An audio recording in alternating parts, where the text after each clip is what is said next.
परम पिता परमात्मा की ऊर्जा में समर्पण होना।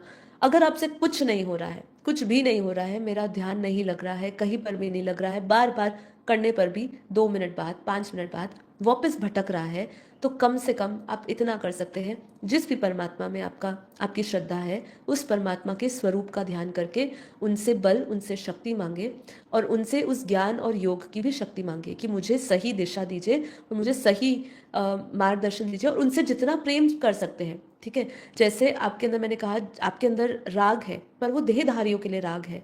ठीक है, वही राग अगर आपका परमात्मा के लिए बदल जाता है, वही राग देहधारियों की जगह परमात्मा में चला जाता है, तो परमात्मा के जो गुण हैं वो आपके अंदर आएंगे।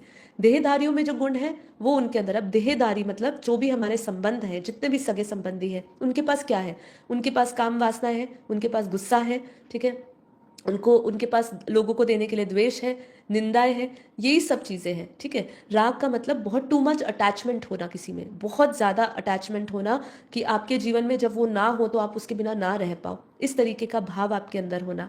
ठीक है, अगर ये जो है, ये ऐसे लोगों को याद करोगे तो वैसी ही ऊर्जा आपको प्राप्त होगी। ठीक है, तो इसीलिए परमात्मा का जब हम चिंतन करते हैं तो परमात्मा की ऊर्जा से कैसे जुड़ते हैं, उसको समर्पण करते हैं तो उनकी ऊर्जा से कैसे, उनके गुण, उनकी दिव्यता का कुछ अंश आपके भीतर आना शुरू होता है। बूंद बूंद करके वो टपकेगा, बूंद बूंद करके आपके संस्कार परिवर्तन होंगे, बूंद बूंद करके आपके भीतर परिवर्तन आएगा, और फिर आप जब उसकी चरम सीमा पर पहुंचेंगे, तब जाके कहीं आपको ब्रह्म स्वरूप की आपको अनुभूति होगी, मतलब स्वयं अहम ब्रह्मास्मि की मैं भी ब्रह्म हूँ, इसकी अनुभूति आपको होगी। ठीक।